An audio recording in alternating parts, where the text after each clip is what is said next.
You useless old hag. You're just in the way here.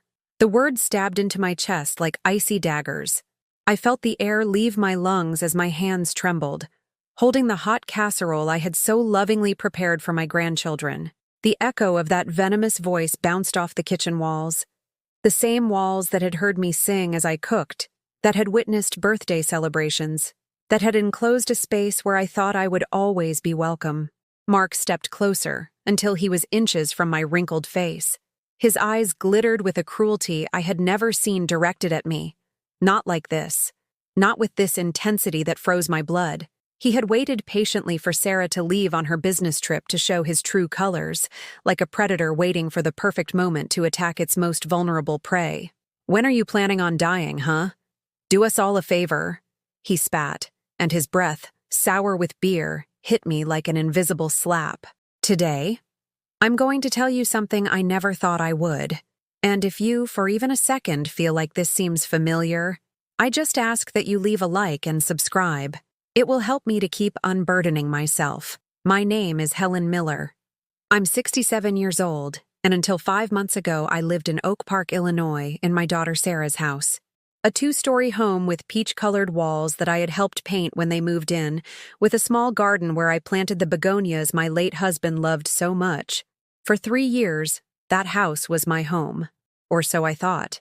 The dish slipped from my hands. The sound of ceramic shattering on the tile floor echoed like a gunshot in the tense silence that followed his words. The pieces of pasta and cheese scattered across the kitchen like white tears, mixing with the shards of the serving dish my mother had given me on my wedding day, more than 40 years ago.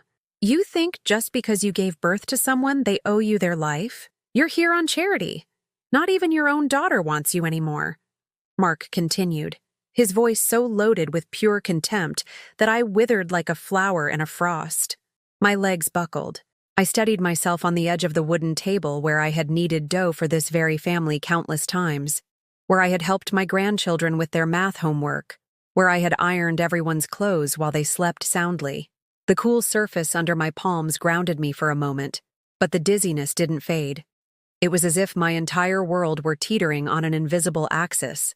"Don't you dare play the victim, Helen," he sneered, moving even closer, so close I could see the red veins in his eyes and the bitter lines etched around his mouth.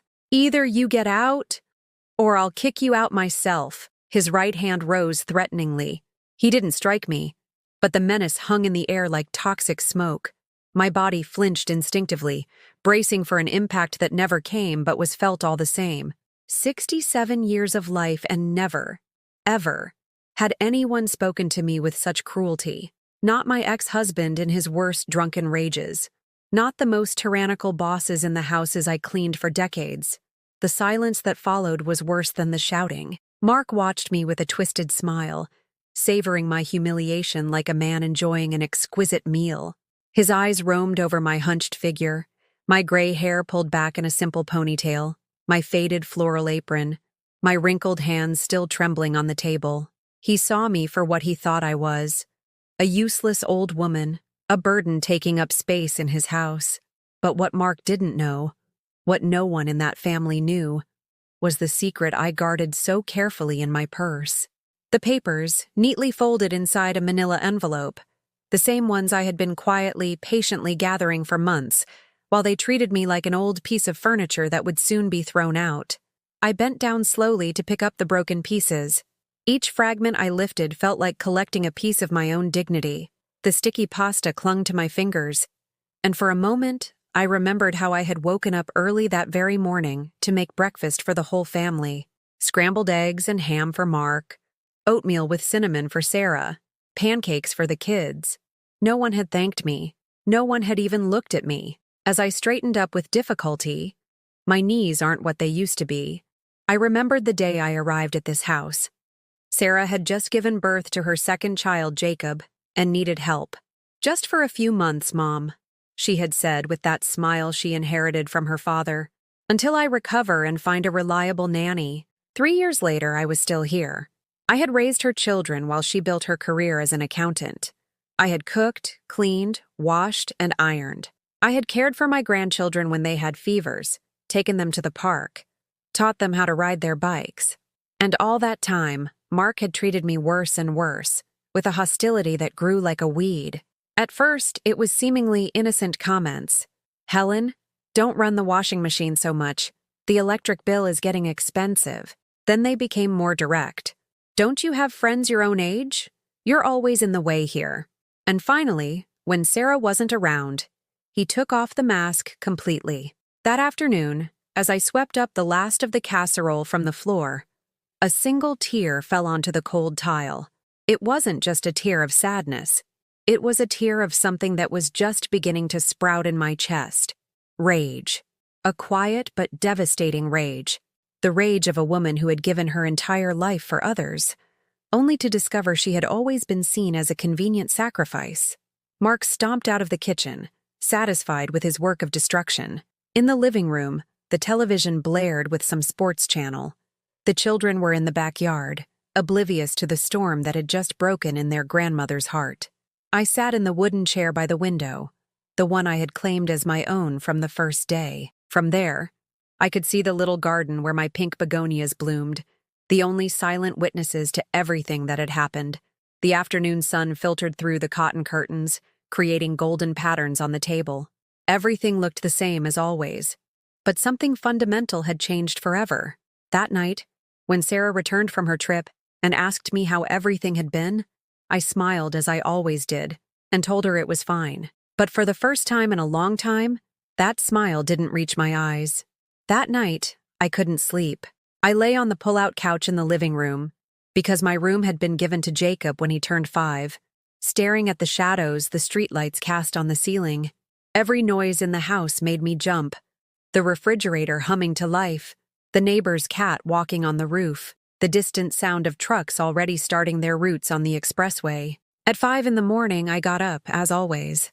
My bones creaked as my feet touched the cold floor. In the dim kitchen, as I prepared the coffee Sarah loved, Mark's words echoed in my head. "You useless old hag. You're just in the way here." In the way. That phrase stuck in me like a thorn. Did he not remember who had paid for my 3 children's school fees by selling homemade pies at the local farmer's market? Who had worked double shifts at the dry cleaners to buy their school uniforms? Who had sold even her own wedding ring to pay the hospital bills when Sarah was born with complications? As I stirred the cinnamon into the coffee pot, my mind traveled back 30 years. I remembered when Michael, my late husband, left one December night without an explanation, leaving me alone with 3 small children. Sarah was 8, Robert was 5, and Carol was barely crawling. The cold that Christmas didn't just come from the weather. It came from the empty refrigerator, the unpaid bills, the nightly cries of my children asking for their father. "Don't cry in front of them," I would tell myself as I dried my tears on my apron. "You have to be strong. They need you to be strong." And I was strong. I worked cleaning houses on the North Shore from 6 in the morning until 9 at night. My hands grew rough from detergent. My back stooped from mopping other people's floors. On weekends, I sold baked goods outside St. Joseph's Church, with Carol strapped to my chest and the other 2 helping me serve. They never went hungry. They never missed a day of school. When Sarah wanted to study accounting, I worked extra shifts to pay for her private university. "She's very smart, Mrs. Miller," her teacher would tell me. "With a degree, she'll have a better future than we did." A better future? As I poured the steaming coffee into the blue ceramic mugs, I wondered if this was the better future we had built. A daughter who pretended not to hear when her husband humiliated me. 2 grandchildren who barely greeted me when they came home from school. And me, at 67, sleeping on a couch. Sarah came downstairs at 7 o'clock sharp, as always. Her gray pantsuit was perfectly pressed, by me, of course, her hair in an elegant bun, her makeup flawless. She looked successful, prosperous, like the professional woman I had always dreamed she would be. "Morning, Mom," she said without looking at me, sipping her coffee while checking her phone. "Are the kids' lunches ready?" "Yes, honey. Ham sandwiches for Jacob, grilled cheese for Emily, and I packed carrot sticks with ranch. Just like they like." She nodded distractedly. She didn't even notice the bruise on my arm where Mark had shoved me the day before. Or maybe she did, and chose not to see.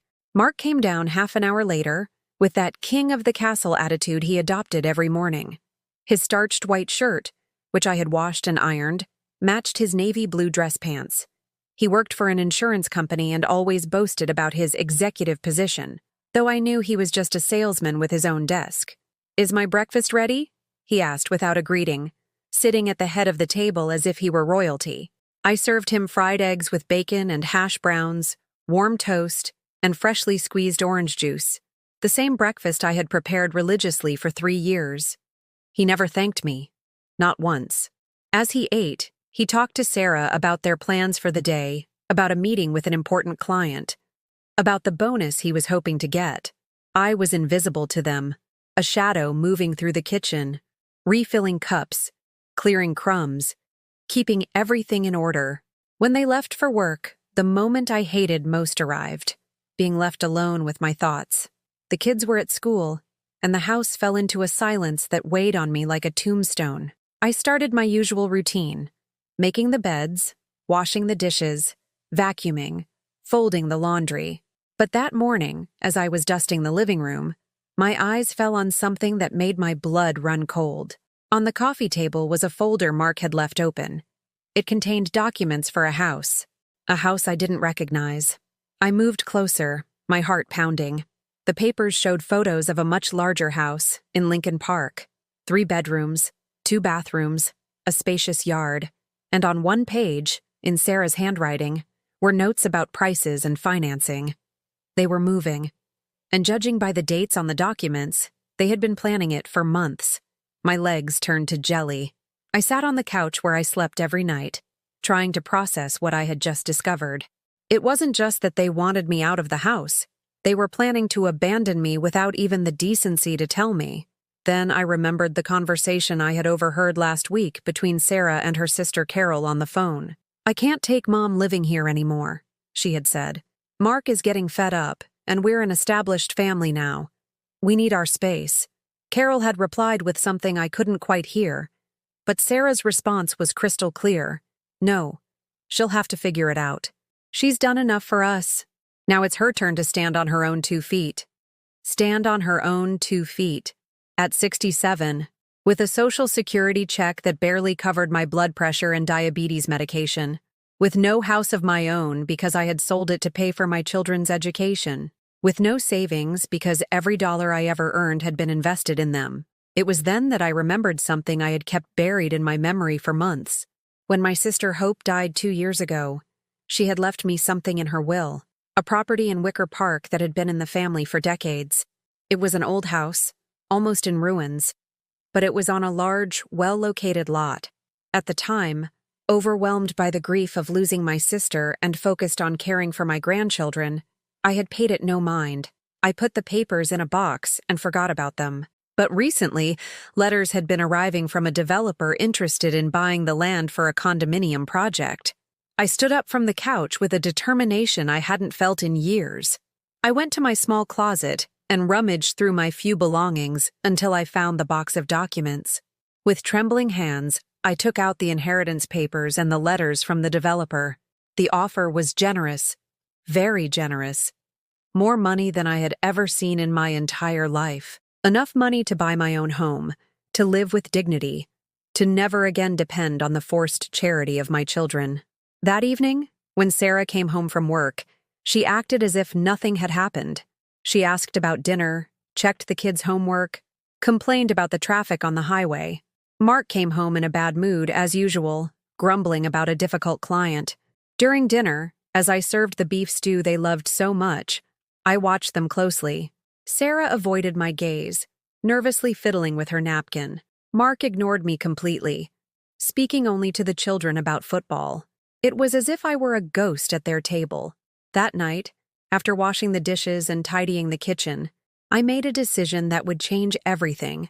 Tomorrow, I would do something I never thought I'd have the courage to do. Something they would never expect from the useless old hag they thought I was. But first, I needed to make a call.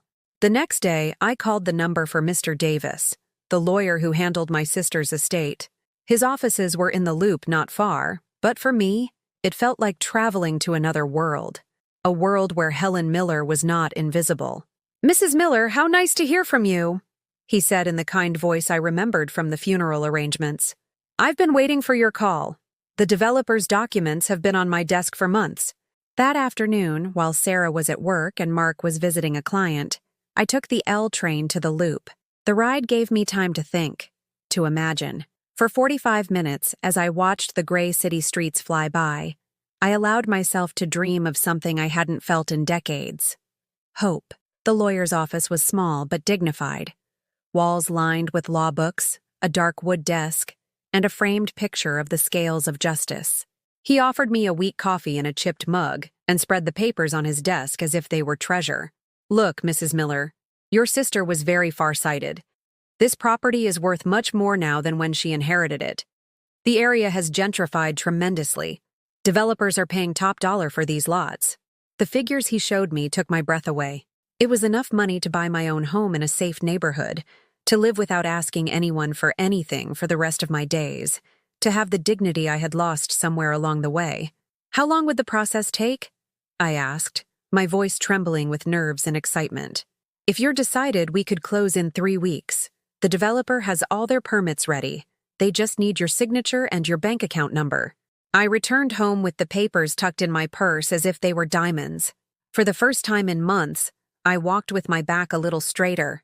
It was as if something had shifted inside me.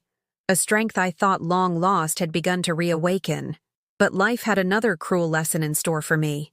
It was Friday, payday. Sarah had gone out with her work friends to celebrate at a bar in River North. Mark came home earlier than usual, already a few drinks in. I could tell by his glassy eyes and the clumsy way he dropped his keys on the entryway table. The kids were at their other grandparents' house, Mark's parents, as they were every Friday night. It was our routine. They had the house to themselves, and I stayed in my corner, invisible as always. I was in the kitchen preparing dinner, tomato soup because it was all that was left in the fridge, when I heard Mark go upstairs to their bedroom.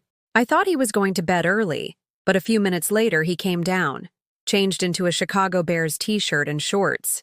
He went straight to the fridge and pulled out a Budweiser. He popped it open, spilling foam on the floor I had just mopped. He didn't bother to clean it up. "Hey, Helen," he said, his voice slurring. "I already talked to Sarah. We've decided." My heart began to pound. I turned to face him, the wooden spoon still in my hand. "Decided what?" I asked, though a part of me already knew the answer. "You're leaving next month. We found a very nice retirement home out in Naperville. It's clean. They have activities for people your age. You'll be better off there than getting in the way here." The words hit me like punches. A retirement home. They had decided to put me in a home without even consulting me. "Mark, I don't need a retirement home. I can take care of myself. I've been taking care of this family, this house. Taking care of it." He laughed, a harsh, unpleasant sound. "You call this taking care of it? Look at this mess." He pointed to the sink where a few dishes were waiting to be washed. They were the breakfast plates he and Sarah had used that morning, along with the blender I had used to make the pineapple smoothie Jacob took to school. "This place looks like a pigsty. You never have anything ready on time. The house is always a wreck. The kids are neglected." Every word was a lie, but he spat them with such conviction that for a moment, I doubted my own reality. Was it true I wasn't doing a good job? Were the kids really neglected under my care? "Besides," he continued, taking another long swig of his beer, "Sarah and I want to expand our family. We need the space you're taking up." Expand their family. They needed my space for another baby. I, who had raised their children as if they were my own, who had woken up in the middle of the night when they had fevers, who had changed diapers and sung lullabies, was now an obstacle to their family's growth. "And Sarah agrees with this?" I managed to ask, my voice barely a whisper. "Of course she agrees," he yelled, slamming the bottle on the counter so hard I thought it would break. "It was her idea. You think I'm going to support an old woman who isn't even my mother?" The word support hurt me more than anything else. Support. As if I were a burden, an unnecessary expense in their family budget. As if the 3 years I had worked without pay in their house, caring for their children, cooking their meals, washing their clothes, were worth nothing. "Mark, please, we can talk when Sarah gets back." There's nothing to talk about, he interrupted, getting so close I could smell the alcohol on his breath mixed with the sour sweat of his body. On Monday, we're going to visit it. It's a very nice place. They have gardens, nurses 24 hours a day. You'll have friends your own age. Friends my own age. As if I were a child in kindergarten who needed assigned playmates. And what if I don't want to go? I asked, surprised by my own bravery. Mark's face changed. The mask of false concern vanished, replaced by something much uglier. If you don't want to go, he repeated, his voice turning dangerous. You think you have a choice? This is my house, Helen. I'm in charge here. And if I say you go, you go. He moved closer, invading my personal space in a way that made me feel completely vulnerable. His hand rose, and for a moment, I thought he was going to hit me. Instead, he grabbed my chin with rough fingers and forced me to look him in the eyes. Besides, where are you going to go? He asked with a cruel smile. You have no house, no money, no one else who wants to put up with you. You should be grateful we found a place that will take you. His words stabbed into my soul like rusty knives. For a horrible moment, I believed him. I saw myself as he saw me, a useless old woman, without resources, without options, completely dependent on his false generosity. But then, like a ray of sun breaking through the clouds, I remembered the papers in my purse, the documents I had just signed that afternoon, the bank account that would soon hold more money than Mark earned in an entire year. You're right, I said, with a calmness that surprised even me. I have nowhere to go. Mark smiled, satisfied that he had broken my resistance. That's more like it, a woman who knows her place. He stepped away from me, finished his beer in one gulp, and left it on the counter for me to wash, as always. He went upstairs, whistling a Frank Sinatra tune, completely oblivious to the volcano he had just awakened in the heart of the woman he thought he had defeated. That night, when Sarah came home from the bar, laughing and smelling of tequila, I pretended to be asleep on the couch. I heard her go upstairs, heard the muffled voices of her and Mark in their bedroom, probably planning the details of my exile, but I was no longer thinking about retirement homes or humiliation. I was thinking about the call I would make the next day, about the surprise I had in store for them, about the moment when the useless old woman would show them who was really in charge. For the first time in months, I fell asleep smiling. Saturday morning, my moment arrived. Sarah was in the kitchen eating a bacon and egg casserole I had prepared at 6, long before she was awake. Mark was reading the sports section of the Tribune, commenting on the weekend's football games. The kids were watching cartoons in the living room, the volume so loud it could be heard in the kitchen. It was the perfect picture of a happy family on a Saturday morning, except I was no longer part of that picture. I was just the unpaid help that kept everything running. Sarah, I said, my voice firmer than it had sounded in months. I need to talk to you. She looked up from her plate, startled by my tone. Mark glanced at me over his newspaper, his expression one of annoyance, the same one he wore whenever I spoke. What is it, Mom? Sarah asked, but there was a cautiousness in her voice, as if she sensed this wouldn't be an ordinary conversation. I took a deep breath and pulled the papers from my purse. The documents from the lawyer, the sales contracts, the bank statements showing the figures that would change my life forever. Mark told me about your plans to put me in a retirement home, I said, placing the papers carefully on the table. So I thought you should know something before you make that decision. The silence that followed was so thick that even the cartoons seemed to sound louder. Sarah dropped her fork onto her plate with a metallic clink that rang out like a bell. Mark slowly folded his newspaper, his eyes fixed on the documents. What is this? Sarah asked, reaching for one of the papers. It's the inheritance your Aunt Hope left me. The house in Wicker Park that you thought was worthless, I explained, my voice gaining confidence with every word. Turns out a developer wants to buy it. For a lot of money. I watched Sarah's eyes widen as she read the figures. Her face grew pale, as if she were seeing a ghost. Mark got up from his chair and leaned over his wife's shoulder to read. This has to be a mistake, Sarah stammered. There are too many zeros. It's not a mistake, honey. I've already spoken with Mr. Davis. I've signed the papers. The money will be in my account next week.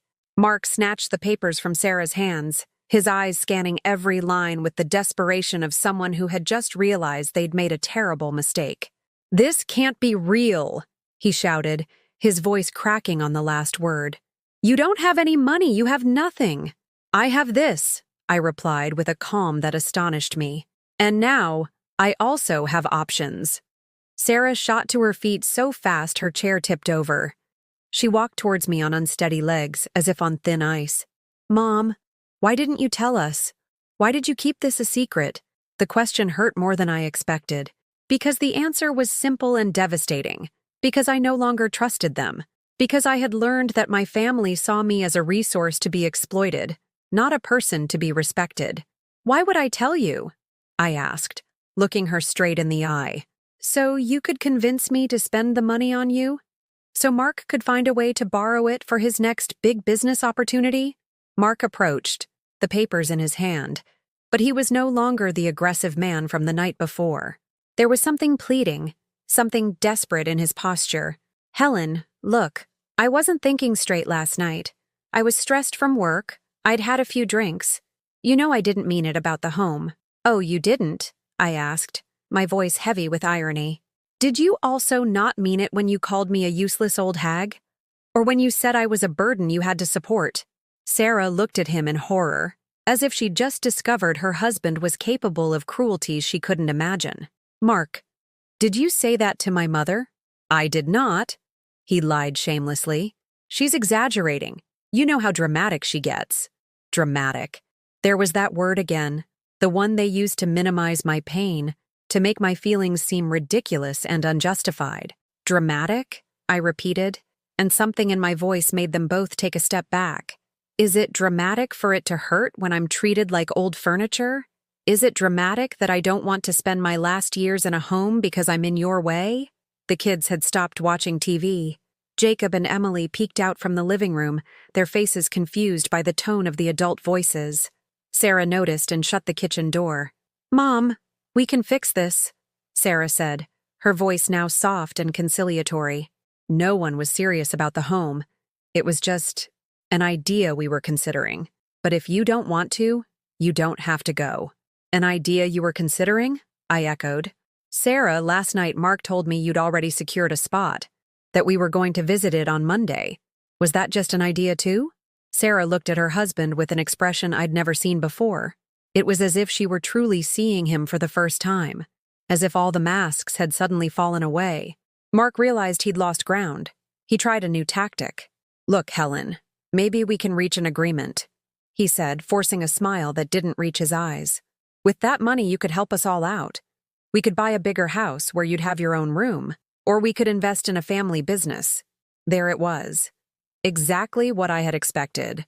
Not a sincere apology, not an acknowledgement of his cruelty, but an immediate proposal for me to share my money with them. "A family business?" I asked. "Like the one you proposed 2 years ago, to buy a car for a ride-sharing business? The one that cost me my entire life savings and turned out to be a lemon?" Mark's face flushed red. I'd hit a nerve. The car incident had been my first major loss of trust in him. He'd convinced me to invest my savings in a vehicle that, he claimed, would provide a steady income. The car turned out to have serious mechanical issues that cost more to fix than what I'd paid for it. "That was different," he muttered. "This time would be different." "No," I said, and the word sounded like a door slamming shut. "This time there will be nothing." Sarah came over and took my hands. Her palms were sweaty and trembled slightly. "Mom, please. We're family. Families help each other." "Family?" I looked her straight in the eyes. "Sarah, when was the last time you asked me how I was feeling? When was the last time you told me you loved me without asking for something in return?" She opened her mouth to answer, but no sound came out, because we both knew the answer. She couldn't remember. "When was the last time you defended me when your husband disrespected me? When was the last time you noticed I sleep on a couch because you gave my room to your son?" Each question was a silent slap. Sarah started to cry, but they were no longer tears that moved me. They were the tears of someone who had just realized they'd lost something precious by failing to care for it. I didn't realize," she sobbed. "You didn't realize? Or you didn't want to realize?" I asked. Because there's a big difference, Sarah. Mark tried to interrupt, but I held up my hand to stop him. You've said enough, I told him. And after last night, you will never disrespect me in this house again. Or what? He challenged, a trace of his aggression returning. What are you going to do, old woman? I smiled. It was a smile I hadn't felt in years, one that came from a deep place of personal power I'd forgotten existed. I'm going to do what I should have done a long time ago, I said, putting the papers back in my purse. I'm leaving, but not to a retirement home, Mark. I'm leaving to go to my own home, with my own money, to live my own life. The silence that followed was different from before. This wasn't the silence of surprise, but the silence of recognition. They had just understood that the power dynamic had shifted forever, and I had just understood that I was free. On Monday morning, I did something I hadn't done in 3 years. I stayed in bed until 8. I didn't get up to brew coffee, make breakfast, lay out the kids' school clothes, or pack their lunches. I lay there on my pull-out couch, listening to the chaos erupting upstairs. Mom, where's my blue shirt? Jacob yelled from his room. I can't find my school shoes, Emily cried. Helen, is breakfast ready yet? Mark bellowed from the master bedroom. For the first time in years, those desperate voices didn't fill me with anxiety. I didn't leap out of bed to solve their problems. I just lay there, counting the sunbeams filtering through the living room curtains, listening to them fend for themselves. Sarah ran downstairs in her robe, her hair a mess, a look of panic on her face. Mom, what's going on? The kids are going to be late for school. Good morning, Sarah, I said calmly, without moving from the couch. The kids can have cereal. There's milk in the fridge. Cereal? But you always make them pancakes or eggs. Always. Exactly. But not today. She stood there, in the pink robe I had washed and ironed hundreds of times, staring at me as if I'd gone mad. It was the first time I'd ever seen her at a complete loss, without someone to automatically solve all her domestic problems. Mark stormed down, his tie undone, his shirt half-buttoned. What the hell is going on here? He roared. Why is there no breakfast? Why are the kids running around like maniacs? Because today it's not my problem, I replied, sitting up slowly. You're adults. You can make your own breakfast. Mark's face turned purple with rage. He took a step toward me as if to yell in my face, but something in my posture stopped him. For the first time, I didn't shrink away. I didn't look down. I met his gaze without flinching. You have obligations in this house, he said through clenched teeth. Obligations? I laughed, and the sound was foreign even to me. What obligations, Mark? The ones that came with the employment contract I never signed? The ones that include the salary you never paid me? Sarah quickly intervened, perhaps sensing the situation was escalating. Mom, please, just for today.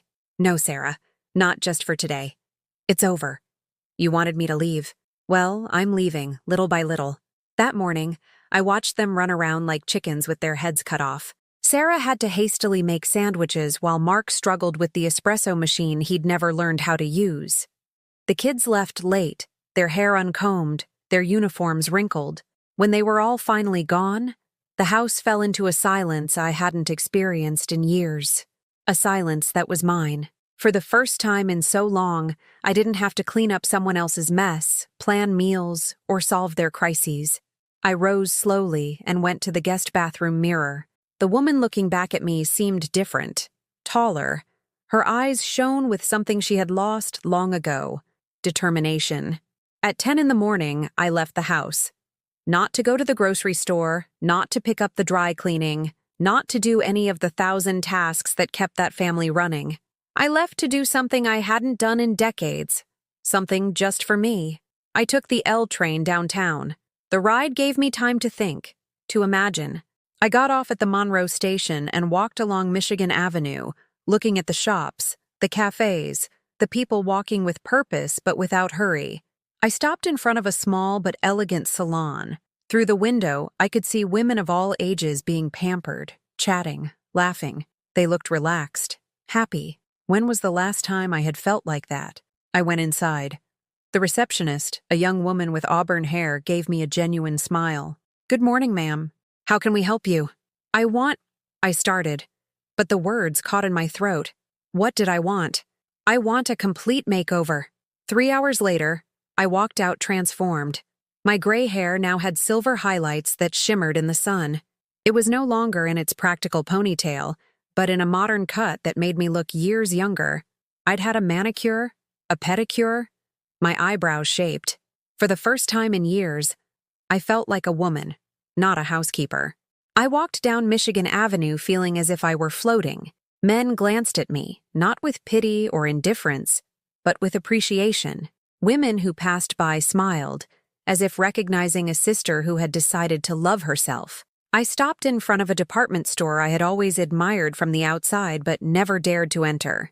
Too expensive for me, I used to think. Not for people like me. But today, for the first time in years, I had money. My money. I went in and bought a navy blue dress that made me look elegant and sophisticated. Comfortable but pretty shoes. A handbag that wasn't the old tote bag I always carried. I tried on each item like a teenager getting ready for her first date. The saleswoman, a woman about my age, helped me choose. "You look beautiful, ma'am. That color is perfect on you." Beautiful. When was the last time someone had called me beautiful? I got home at 5.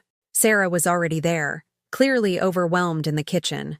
The makeshift breakfast dishes were still piled in the sink. The kids were eating cookies because no one had made dinner. When she saw me walk in, her jaw dropped. "Mom, you look different," I finished for her. "You look beautiful," she said, and for the first time in a long time, her voice sounded sincere. Mark arrived half an hour later. He'd probably spent his day at work complaining to his colleagues about his problematic mother-in-law. When he saw me, he stopped in his tracks. "What did you do to yourself?" he asked, but it didn't sound like criticism. It sounded surprised. "I took care of myself," I answered simply. "It's been years since I made time for me." That night, we had pizza that Sarah ordered because nobody knew how to cook. The kids complained they wanted real food, that they missed my cooking. But I ate my slice in silence, savoring every bite because I hadn't had to cook it, serve it, or clean up after it. After dinner, while Sarah tried to deal with the mountain of laundry that had piled up, I sat on the couch that had been my bed for 3 years. But this time, I didn't sit like a refugee in my own home. I sat like a guest who had decided to be selective about where and how she spent her time. Emily, my 8-year-old granddaughter, approached me timidly. "Grandma, why didn't you cook today?" I looked into her eyes, the same little eyes that had watched their grandmother work like a servant in her own family for years. "Because today, I decided to do something different, sweetheart. Sometimes grandmas need time for themselves, too. Are you not going to take care of us anymore?" The question hurt, but not in the way I expected. It hurt not with guilt, but with clarity. "I will always love you, my darlings, but I'm not going to live here anymore. I'm going to have my own house." Emily's eyes filled with tears. "Why?" "Because sometimes grown-ups need their own space to be happy." That night, for the first time in months, I slept soundly. I wasn't awakened by nightmares of retirement homes or screams of useless old hag. I dreamt of a sunlit apartment, with plants in the windows, with a kitchen where I would cook only for myself, whenever and whatever I wanted. I dreamt of a life where Helen Miller was not invisible.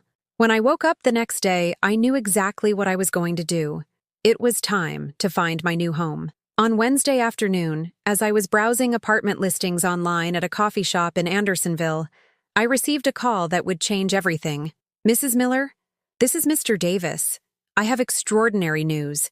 The developer decided to fast-track the process. The money has already been deposited into your account." My heart stopped for a second. It was real. It was all completely real. That same afternoon, I went to a Chase Bank on Clark Street.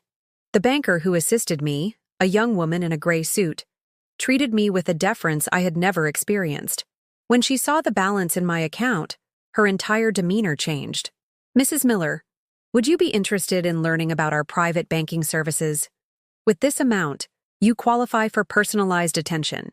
Private banking, personalized attention. Words I never thought would apply to Helen Miller, the woman who bought canned tuna on sale and counted coins for the bus. I returned home with a sense of power I had never felt. In my purse was a new checkbook, debit and credit cards that shone like promises of freedom, and documents that certified me as a woman with enough resources to live the rest of my life with dignity. But when I opened the front door, I was met with a scene that chilled me to the bone. Sarah was sitting in the living room, sobbing uncontrollably. Beside her, Mark paced back and forth like a caged lion. On the coffee table were scattered papers, bills, bank statements, official-looking documents. "What's going on?"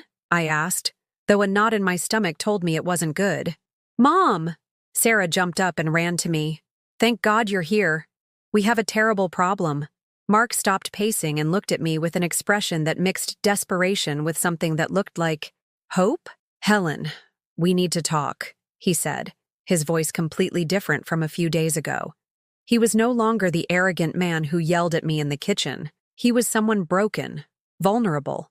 "What problem?" I asked, though my instincts told me to keep my distance. Sarah took my hands in hers, which were trembling like leaves in the wind. "Mark lost his job," she sobbed. "He was laid off yesterday. And we just got this." She showed me a letter from the bank. It was a foreclosure notice. They had 3 weeks to catch up on their mortgage payments, or they would lose everything. "How?" I asked. "You always said everything was fine, that you had good incomes." Mark collapsed onto the sofa and buried his face in his hands. "We've been living on credit for months," he admitted. "Credit cards, loans, everything. Just to keep up appearances. And now we have nothing. Keeping up appearances. While they were treating me like a servant, planning to put me in a home, telling me I was a burden, they were living a financial lie. That's why we needed you to leave," Mark continued, not looking me in the eye. "We were going to rent out your room for extra income, but now it's too late." Sarah knelt in front of me. Literally knelt. "Mom, please, I know we've made mistakes. I know we haven't treated you well, but we're family. The kids are going to be homeless. They'll lose their school. Everything." Tears streamed down her face, smudging the makeup she applied every morning to go to a job she no longer had. "You have the money," she pleaded. "You could save us." There it was, what I had been expecting from the moment they discovered my inheritance. Not a sincere apology, not a true recognition of their cruelty. A request for a financial bailout. I sat down on my couch, the same one I'd slept on for 3 years, and looked at them both. Mark avoided my gaze, hunched over like a scolded child. Sarah looked at me with pleading eyes, hoping my maternal instinct would compel me to save them one more time. "How much do you need?" I asked calmly. Sarah's eyes lit up with desperate hope. $30,000 would get us current and give us a few months' breathing room, she said quickly. "We'll pay you back, Mom. I promise. We'll pay you back every penny. $30,000. A sum that was no longer impossible for me, but that represented years of work for them. "And then what?" I asked. "Will Mark find another job immediately? Will you change your lifestyle? Will you stop living on credit?" Yes, all of that." Sarah nodded desperately. "We'll sell the car, we'll switch the kids to public school, we'll cut back on everything." "And me?" I asked. "Where do I fit into those plans?" You can stay here," Mark said, his voice barely a whisper. "You can have your room back. We can fix things. We can fix things." As if years of humiliation were just a misunderstanding that could be solved with a conversation. I stood up and walked to the window. Outside, life went on as usual. Kids playing in the street, neighbors coming home from work, an ice cream truck playing its tune down the block. A world where people treated each other with basic respect, where no one was invisible. "No," I said finally, without turning around. "What?" Sarah shot to her feet. I said no. The silence that followed was deafening. I could feel their stares on my back, disbelief filling the space between us. "No," Mark repeated. "You're going to let your own grandchildren be homeless?" I turned slowly to face them. "My grandchildren are not going to be homeless. You are going to find a way to solve your problems, like the responsible adults you are. You'll find jobs you can afford. You'll live within your means. You'll learn what it really means to fight to get by." "But you have the money," Sarah cried. "You could save us and it would cost you nothing." "Cost me nothing?" My voice rose for the first time in years. "You think it costs me nothing to be treated like garbage?" You think it costs me nothing for my own son-in-law to call me a useless old hag? You think it cost me nothing to find out my own daughter was planning to put me in a home? Sarah began to cry harder. Mom, I'm sorry. I'm sorry for everything. But this is different. The children are going to learn a very valuable lesson. I interrupted. They're going to learn that actions have consequences. They're going to learn that you can't treat people badly and then expect them to rescue you when you need them. I went to my closet, the small space where I kept my few belongings, and pulled out a suitcase. I began to pack my things as they watched me in horror. What are you doing? Mark asked. I'm leaving. Today. Right now. Where will you go? Sarah sobbed. To a hotel while I find my apartment. A place where no one will yell at me. Where no one will make me feel invisible. Where no one will use me until I'm no longer needed. I finished packing in silence. 3 years of my life fit into a single suitcase. It was both pathetic and liberating. When I reached the door, I turned one last time. Sarah, you're an accountant. Mark, you have experience in sales. You both have educations, contacts, skills. Find a way out of this on your own. Stop looking for someone to blame or someone to rescue you. Mom, please. Sarah reached for me. I love you, Sarah. I will always love you, but I will no longer allow love to be confused with being your emotional and financial lifeboat. When you learn the difference, I'll be ready to have a real relationship with you, a relationship between adults who respect each other. I walked out of that house with my suitcase and my dignity. For the first time in years, the steps I took were leading me toward something better, not away from something worse. That night, in my room at the Marriott in downtown Chicago, I ordered room service for the first time in my life. I ate grilled salmon while looking out at the illuminated city from my 10th floor window. I was alone, but I didn't feel lonely. I felt free. 2 weeks after leaving that house, I was signing the lease for an apartment in Lincoln Square. It wasn't ostentatious, but it was perfect. 2 bedrooms, a spacious living room with large windows opening onto a small terrace, a modern kitchen, and most importantly, it was all mine. The landlady, a woman in her 50s named Patricia, looked at me curiously when I paid 6 months' rent up front in cash. Are you sure, Mrs. Miller? That's a considerable amount. Completely sure, I replied, signing each document with a steadier hand than I'd used in years. I want the peace of mind of knowing I have a secure home. Home. How strange it sounded to apply that word to a place that was truly my own. The first day I spent in my new apartment was like being born again. I sat on the floor of the empty living room with only my suitcase for company, and I cried. But they weren't tears of sadness. They were tears of a relief so profound I didn't know it was possible to feel such a thing. There were no voices yelling at me about breakfast. No children running around asking for their school clothes. No Mark looking at me with contempt. Just silence. My silence. That afternoon, I went to the Macy's on State Street and bought furniture. Not the most expensive pieces in the store, but not the cheapest either. I chose each item based on what I liked. A comfortable beige sofa for reading, a light wood dining table for 4, in case I had company someday, a king-size bed, because after 3 years on a pull-out couch, I deserved all the space in the world. The salesman, a young, enthusiastic man, helped me coordinate the delivery. When do you need everything installed, ma'am? As soon as possible, I told him. I'm starting a new life. He smiled as if he understood exactly what that meant. I spent the next few days turning those 4 walls into a home. I bought plants for the terrace, red geraniums, ferns for the shade, and a small bougainvillea that, with time, would cover the entire back wall. At a local garden center, I found beautiful ceramic planters that reminded me of my childhood at my parents' house. Every morning, I woke up when my body told me to, not when someone else's schedule demanded it. I brewed coffee in a French press I had bought just for myself. I ate breakfast on my terrace, listening to the sounds of the city awakening, without any rush, without a to-do list that wasn't my own. It was strange at first. After decades of living for others, I didn't quite know what to do with myself. The first Wednesday I woke up with nowhere to be and no one to drive. I just sat on my bed, wondering what I was supposed to do with all this free time. So I did something I hadn't done in years. I went to Lincoln Park just to walk. Not to take the kids to the playground, not for a family celebration, just for me. I walked along the shaded paths, sat on a bench facing the pond, and watched the families do what families do. Argue about where to eat, chase after small children, take pictures. For the first time in years, I didn't feel envy. I didn't feel like I was missing out on something. I felt peace. One afternoon, as I was watering the plants on my terrace, I heard a knock on my door.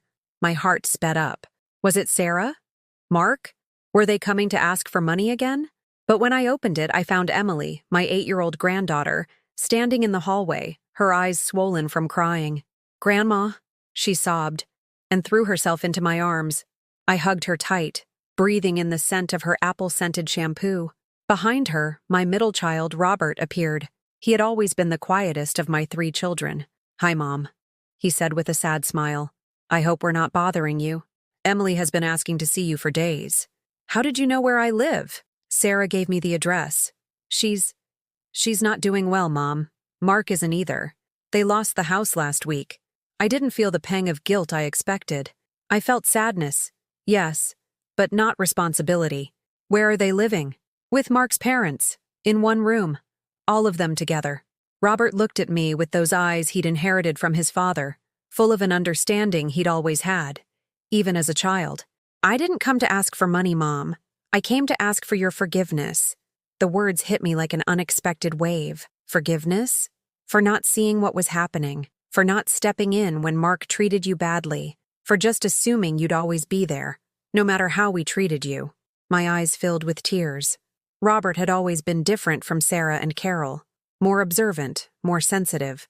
"Sarah told me everything," he continued. "About the retirement home, what Mark said to you, how you were living on the couch. I'm ashamed I wasn't there to defend you."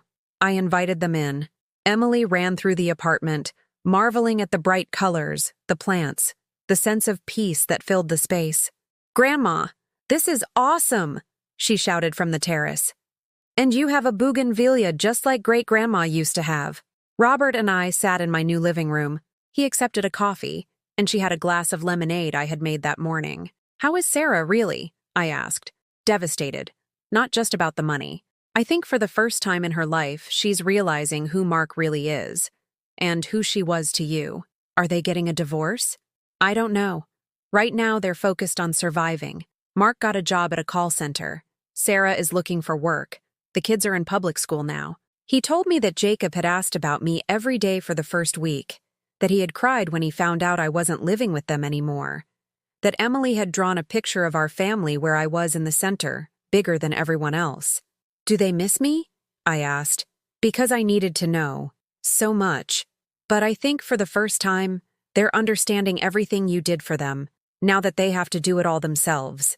Emily ran back into the living room. "Grandma, can I come visit on the weekends?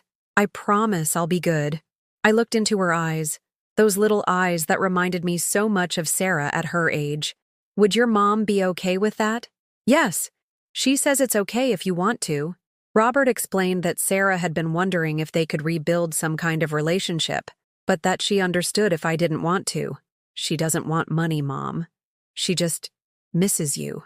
She said she never realized how invisible they had made you until you were gone. That night, after Robert and Emily left, I sat on my terrace for a long time, surrounded by my plants, thinking about the concept of family. For years, I had believed family meant unconditional sacrifice, giving until there was nothing left to give, accepting mistreatment because blood is thicker than water. But there, on my moonlit terrace, surrounded by my flowers that grew because I cared for them with love and not out of obligation, I understood something different. Family could be healthier. It could be based on mutual respect, on love that didn't hurt, on relationships where all parties gave and received. The next day, I called Sarah. "Mom," her voice was a mix of hope and terror. "Hi, honey. Robert told me you want to see me." "Yes, Mom, but not to ask for anything. Just to talk. To tell you things I should have told you a long time ago. Do you want to come for lunch on Sunday? You can bring the kids." The silence on the other end was long. "Really? You're not angry with me?" "I'm angry with the person you were. but I'm willing to meet the person you're trying to become. On Sunday, all 4 of them arrived, Mark included. He looked different, thinner, more humble, without the arrogance he had always worn like armor.